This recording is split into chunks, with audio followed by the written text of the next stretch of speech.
वालेकुम वरहमतुल्लाहि वबरकातुहू। मोअज़्ज़िज़ हाज़रीन कराम, बुज़ुर्गान कौम और मिल्लत, पसे पर्दा बैठकर सुनने वाली मेरी इज़्ज़तदार माँ और बहनों, गयूर नौजवान साथियों, शहनशीन व तशरीफ़ फरमा मजलिस इत्तेहादुल मुस्लिमीन के रुकन असम्बली वो उम्मीदवार हल्क़ असम्बली चंद्रायन गुट्टा मोहतरम जनाब अकबरुद्दीन अवैसी साहब, मोहतरम जनाब अख्तरुल ईमान साहब रुकन असम्बली वो सदर बिहार प्रदेश मजलिस इत्तेहादुल मुस्लिमीन, मोहतरम जनाब इम्तियाज़ जलील साहब सदर महाराष्ट्र मजलिस इत्तेहादुल मुस्लिमीन वो रुकने पार्लिमान औरंगाबाद, मोहतरम जनाब आफ्ताब इंजीनियर साहब शरीक मोतमद बिहार मजलिस इत्तेहादुल मुस्लिमीन, मोहतरम जनाब अहमद पाशा कादरी साहब रुकन असम्बली व शरीक मोतमद कुल्हिन मजलिस इत्तेहादुल मुस्लिमीन, मोहतरम जनाब वारिस पठान साहब साबिक़ा रुकन असम्बली व कौमी तर्जुमान मजलिस इत्तेहादुल मुस्लिमीन, मोहतरम जनाब शाकिर साहब सदर झारखंड मजलिस इत्तेहादुल मुस्लिमीन, मोहतरम जनाब सैयद मोइन साहब नायब सदर महाराष्ट्र मजलिस इत्तेहादुल मुस्लिमीन, मोहतरम जनाब गामा साहब जो उत्तर प्रदेश से तशरीफ लाए हैं, जनाब अमीनुल हसन जाफरी साहब साबिक़ा रुकन क़ानून साज कौंसल, रियाजुल हसन अफंदी साहब, रहमत बेग साहब रुकन क़ानून साज कौंसल, मोहसिन बलाला साहब साबिक़ा रुकन बल्दिया वो इंचार्ज हल्क़ असम्बली चार मीनार, मोहतरम जनाब स्वामी यादव साहब उम्मीदवार हल्क़ असम्बली राजेंद्र नगर मजलिस इत्तेहादुल मुस्लिमीन, मोहतरम जनाब मीर जुल्फ़िकार अली साहब उम्मीदवार चार मीनार मजलिस इत्तेहादुल मुस्लिमीन। अज़ीज़ान मिल्लत, मेरी आप तमाम से अपील है कि मैंने जुल्फ़िकार साहब जो हल्क़ असम्बली चार मीनार के उम्मीदवार हैं, मोहतरम जनाब स्वामी यादव जो रुकने बल्दिया भी हैं और राजेंद्र नगर के मजलिस के उम्मीदवार हैं, अकबरुद्दीन अवैसी साहब हैं चंद्रायन गुट्टा के मजलिस के उम्मीदवार हैं, जनाब अहमद बलाला साहब उम्मीदवार हैं मलकपेट से, माजिद हुसैन हैं उम्मीदवार है नामपल्ली से, जनाब जाफर हुसैन मेराज साहब जो हल्क़ असम्बली याकूतपुरा के मजलिस के उम्मीदवार हैं, और जनाब राशिद फराज साहब जो जुबली हिल से मजलिस के उम्मीदवार हैं। मेरी आप तमाम से अपील है, जहां तक अल्लाह सुब्हाना व तआला मेरी आवाज़ को अपने फजल और करम से पहुंचा रहा है, आपसे अपील है कि 30 नवंबर के दिन आप तमाम लोग अपना एक एक वोट इन 9 मजलिस के उम्मीदवार के हक में पतंग के निशान पर बटन दबाकर आप इनको तेलंगाना के असम्बली इलेक्शन में मजलिस के एमएलए के तौर पर इनको कामयाब करिए। एक एक वोट का सही इस्तेमाल करिए। 30 नवंबर के दिन मेरी आप तमाम से अदबन गुजारिश है कि कोताही मत करिए, गलती मत करिए, सुस्ती के मज़ाहिरे मत करिए, खुद एतमादी के ज़्यादा मज़ाहिरे मत करिए। अपने घर से पूरे अफराद ख़ानदान को साथ लेकर अपने एक एक वोट का इस्तेमाल करिए। याद रखिए, वोट एक अमानत है और आपको इस अमानत को इस्तेमाल करना है 30 नवंबर के दिन मजलिस इत्तेहादुल मुस्लिमीन के हक में। हल्क़ असम्बली नामपल्ली से माजिद हुसैन मजलिस के उम्मीदवार हैं, साबिक़ा मेयर हैं 3 साल के। वहां पर बीजेपी ये पूरी कोशिश कर रही आरएसएस के साथ कांग्रेस की ताईद में काम हो रहा है। ताकि मंजलिस के उम्मीदवार की कामयाबी को रोका जा सके। और कांग्रेस का उम्मीदवार वो उम्मीदवार है कि कल मैंने एक वीडियो देखा जिसको हमारे खलील साहब ने भी बनाया और सलमान ने भी बनाया, जिसमें कांग्रेस का उम्मीदवार ये कह रहा है कि मैं मस्जिदों से लाउड स्पीकर को उतार दूंगा, मैं मस्जिदों से अज़ान की आवाज को कम कर दूंगा। शरीयत के ताल्लुक से कहता है वो 1400 साल पुराना है, मैं उसको नहीं मानता। ट्रिपल तलाक के कानून की तायीद करता है।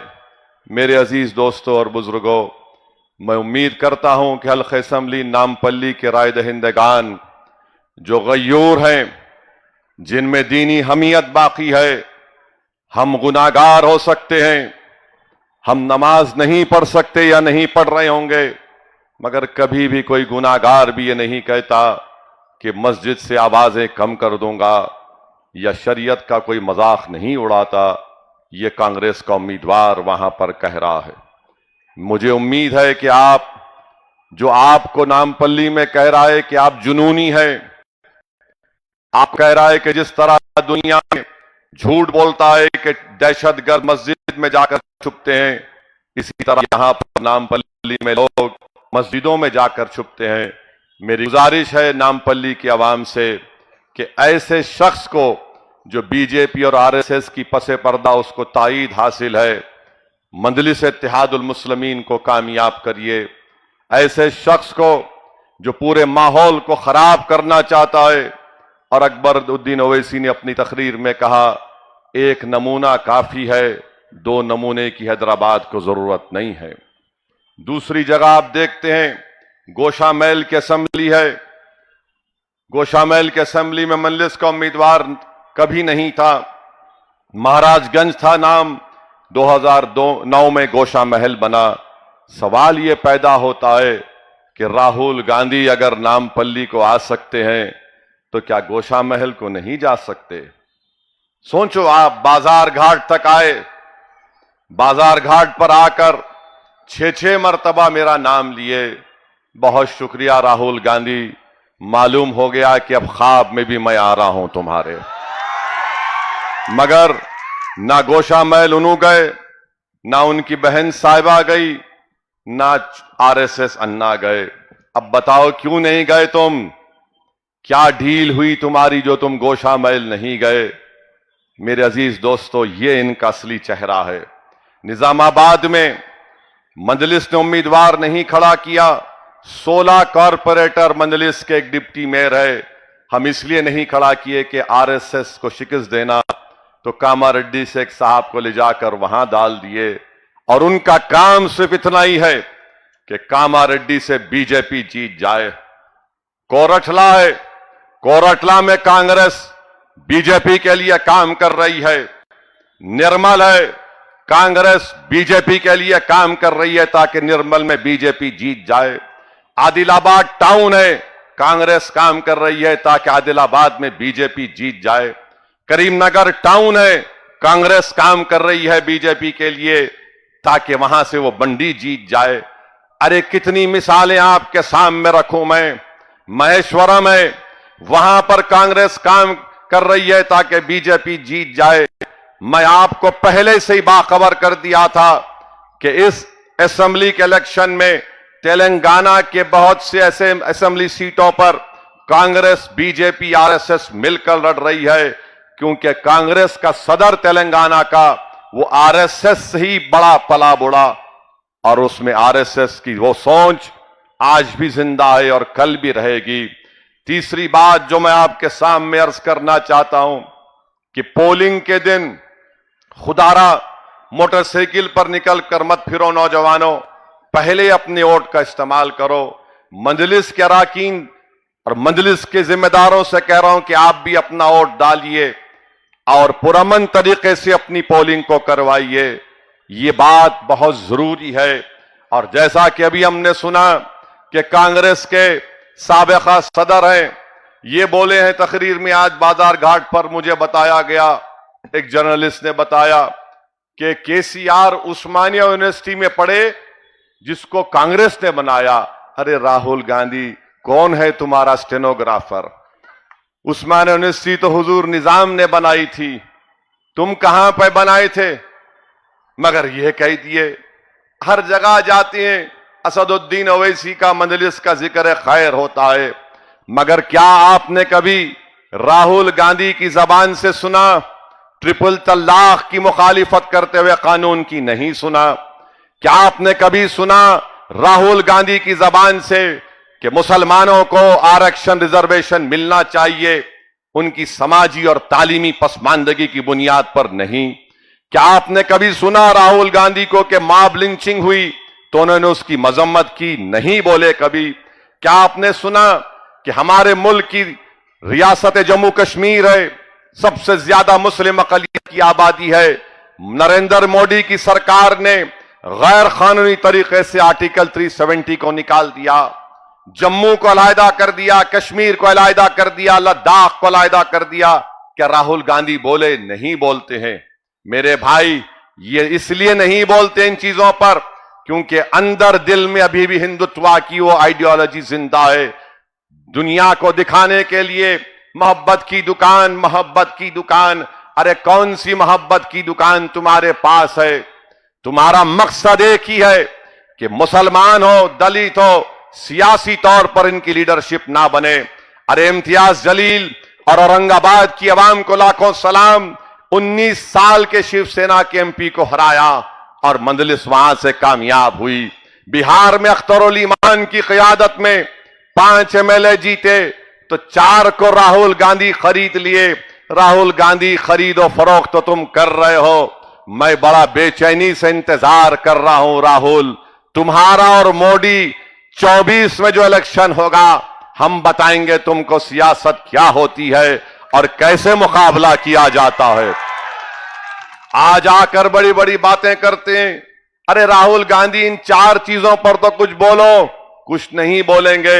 मेरे अजीज दोस्तों और बुजुर्गों, दूसरी तरफ हमारे वजीर आजम हैं, 130 करोड़ आवाम के वजीर आजम है, मगर महेश्वरम में एक आईटी टावर जिसकी मंजूरी अकबरुद्दीन ओवैसी ने हुकूमत से ली थी, चीफ मिनिस्टर से ली थी, वजीर आजम को तकलीफ हो गई और कह रहे हैं कि कैसे होगा ये?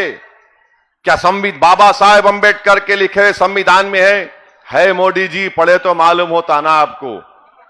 आप पढ़ते नहीं कुछ भी।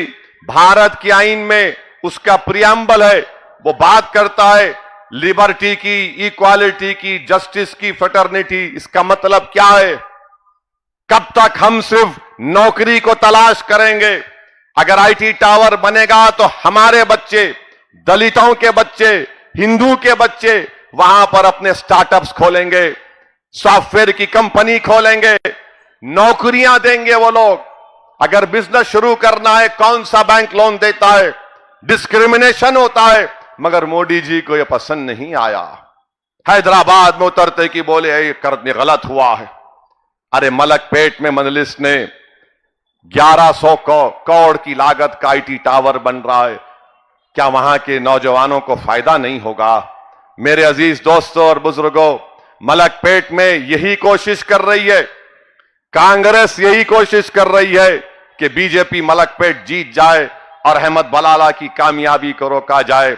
मगर मुझे पूरा यकीन है कि इंशाअल्लाह ताला लाख कोशिश कर ले, नामपल्ली से माजिद इंशाअल्लाह ताला एमएलए बनेगा और नामपल्ली की मस्जिदों से हय्या अल सलाह हय्या अल फलाह की सदाएं जो पहले से आती थी वो आती रहेंगी इंशाअल्लाह ताला। भारत के आईन में फ्रीडम ऑफ रिलीजन एक बुनियादी हक है। तुम शरीयत पे बात कर रहे हो, इंशाअल्लाह ताला ये जो बात कर रहा है तुझे शर्मिंदगी होगी, तुझे शिकस्त होगी और तू अपना शिकस्त का तेरे अल्फाज का खैमियाजा नामपल्ली की आवाम 30 दिसंबर के दिन तुमको देगी। याकूतपुरा है, याकूतपुरा में बड़े बड़े दावे कर रहे हैं। अरे भाई साहब, तुम कहां है, किधर है, कौन सी दुनिया में है?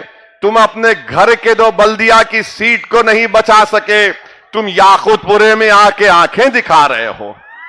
अपने घर के 2 बल्दिया के सीट को नहीं बचा सके, अरे तुम्हारे मरहूम वालिद को अकबरुद्दीन ओवैसी ने इलेक्शन में हरा दिया था। अब आप आ रहे हैं, बड़ी बड़ी बातें कर रहे हैं। इंशाअल्लाह उनका नंबर तीसरा होगा, थर्ड नंबर पे आएंगे। देखना आप थर्ड नंबर पर आएंगे। और आप कारवान में कौसर मोइनुद्दीन है। इंशाअल्लाह ताला कौसर मोइनुद्दीन की कामयाबी, हमारे 7 एमएलए थे, 7 जीतेंगे इंशाअल्लाह ताला आपके एमएलए। राजेंद्र नगर जुबली हिल है, इंशाअल्लाह ताला कैप्टन अभी आउट हो चुके हैं बैट्समैन वहां पर। मंजलिस की बॉलिंग ऐसी तेज चल रही वहां पर कि उनको समझ में नहीं आया। कई मर्तबा बॉल भी हो चुके हैं, कई मर्तबा स्टंप भी उनको हो चुका है। मुझे यकीन है कि और थोड़ी मेहनत अगर राजेंद्र नगर में और जुबली हिल्स में की जाएगी तो स्वामी यादव हमारा भाई राजेंद्र नगर का एमएलए मुंतखब होगा। राशिद फराज भी इंशाअल्लाह ताला जुबली हिल्स से एमएलए मुंतखब होगा। जुबली हिल्स में मुकाबला अब हो रहा है सिर्फ मंजलिस और बीआरएस में। राजेंद्र नगर में भी मुकाबला हो रहा है स्वामी यादव में और मौजूदा एमएलए में, और दोनों जगह पर मौजूदा एमएलए नाकाम साबित हुए हैं, कुछ काम नहीं कर सके। मुझे यहां पर हमारे जो टेलर एसोसिएशन के लोग हैं उन्होंने ये कहा कि उनको डबल बेडरूम चाहिए, स्विंग मशीन चाहिए, अक़लियती और बैकवर्ड क्लास कॉरपोरेशन से लोन भी चाहिए। इंशाअल्लाह ताला हमारी पूरी कोशिश होगी कि ये जो टेलर एसोसिएशन के लोगों ने हमसे गुजारिश की है, इलेक्शन के बाद इंशाअल्लाह हम कोशिश करेंगे।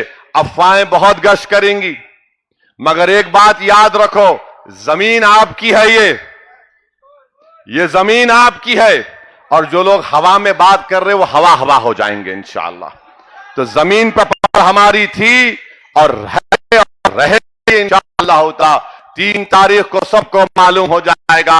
जो बड़े बड़े खुशियां मना रहे हैं, जो बड़ी बड़ी बातें कर रहे हैं, मुझे यकीन है कि मंजलिस ने जो तेलंगाना के असेंबली इलेक्शन के सिलसिले में जो सियासी हिकमत अमली को इख्तियार किया, जो सियासी फैसला लिया, अल्लाह सुब्हानहू तआला उसकी लाज रख लेगा। अल्लाह सुब्हानहू तआला उसकी लाज रख लेगा। और याद रखिए, कांग्रेस हो या बीजेपी हो, ये दोनों कभी नहीं चाहेंगे कि आपकी सफों से कोई क़यादत रहे। वो कभी नहीं चाहेंगे कि आप लीडर बने। इम्तियाज जलील से अख्तरुल ईमान से क्या दुश्मनी है? क्या इम्तियाज जलील या अख्तरुल ईमान ने कुछ उनका लिया है? असदुद्दीन ओवैसी की गाड़ी पर गोलियां क्यों चलाई गई? क्योंकि हम भारत के कोने कोने में जाकर आवाम से अपील कर रहे हैं कि लीडरशिप अपनी बनाओ, कायद बनो, वोट देने वाले मत बनो, वोट लेने वाले बनो। तो ना मोदी को पसंद, ना राहुल को यह बात पसंद।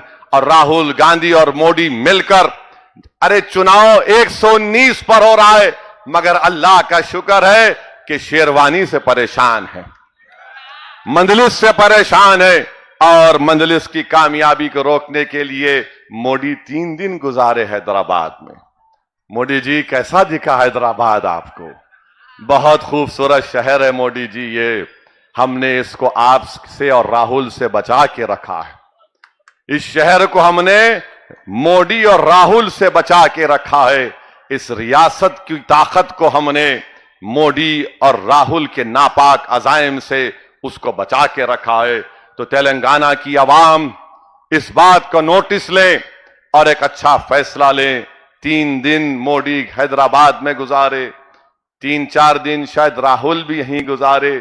अच्छा है, हैदराबाद को आओ। यहां पर राहुल जी खिलवत में हकीम साहब है, क्या नाम है उनका? हाँ, इंतकाल हो गया, मरहूम का इंतकाल हो गया। 50 साल के हो गए माशाअल्लाह। अल्लाह आपको और सेहत दे, मगर मेरे पीछे पड़ गए आप। देखिए, याद रखिए, हम सालार के पैरों के पास बैठ के सियासत सीखे और सालार ने कई चीजें सिखाई। उसमें एक चीज सालार ने बताई कि कभी किसी का कर्जा बाकी नहीं रखना। राहुल गांधी, तुम 50 साल के हो चुके हो, मैं माशाअल्लाह शादीशुदा भी हूं, माशाअल्लाह औलाद भी है। अब आप बताओ आपका क्या करना? अब बोलते यार यार, अरे मेरे भाई 50 साल के बाद तो यार की याद आएंगी ना, तो आप कुछ कर लो इंतजाम, कुछ कर लो इंतजाम। अरे ये क्या कर रहा आपका आरएसएस सन्ना, कुछ तो करा दे प्यारे, कुछ तो फायदा करा दे। मगर हम पे इल्जाम लगा रहे हैं, इंशाअल्लाह ये इल्जाम कुछ नहीं होगा, ये सिर्फ इल्जाम लगा रहे। अरे 60 साल से मंजलिस पर इल्जाम लग रहा, मगर लाखों सलाम आप पर, अल्लाह सुब्हानहू तआला ने फजल और करम किया और अल्लाह ने हमको कामयाब और कामरान किया। इल्जामात लगते रहेंगे मेरे भाई, जो सच्चाई के रास्ते पर जिद्दोजहद कर रहा है तो इल्जाम तो लगेगा, जितने इल्जाम लगेंगे उतनी शिद्दत से हम मुकाबला करते रहेंगे। मेरी आपसे गुजारिश है कि आरएसएस बीजेपी मुत्तहिद होकर मजलिस के खिलाफ आ रही है, आप तमाम से अपील है कि और अपने इत्तेहाद को मजबूत करिए। मेरी अल्लाह से दुआ है कि अल्लाह सुब्हानहू तआला नबी करीम सल्लल्लाहु अलैहि वसल्लम के सदक़े तुफ़ैल में सरजमीन हैदराबाद को पाक और साफ रखे। अल्लाह यहां से फिस्ताई ताकतों को, यहां से फिरका परस्त ताकतों को अल्लाह अपने फजल और करम से कांग्रेस, बीजेपी, आरएसएस, राहुल और मोदी को एक इबरतनाक शिकस्त से नवाज दे। या अल्लाह गोशा महल से जिसने बकवास बकी, अल्लाह उसको शिकस्त दे दे, मजलिस को सुरखरू कर दे, मजलिस के उम्मीदवारों को कामयाब कर दे। तुझे वास्ता है नबी करीम सल्लल्लाहु अलैहि वसल्लम का। अल्लाहुम्मा सल्लि अला सय्यिदिना मुहम्मदिन अब्दिका रसूलिका वसल्लम। अस्सलामु अलैकुम व रहमतुल्लाहि व बरकातहू।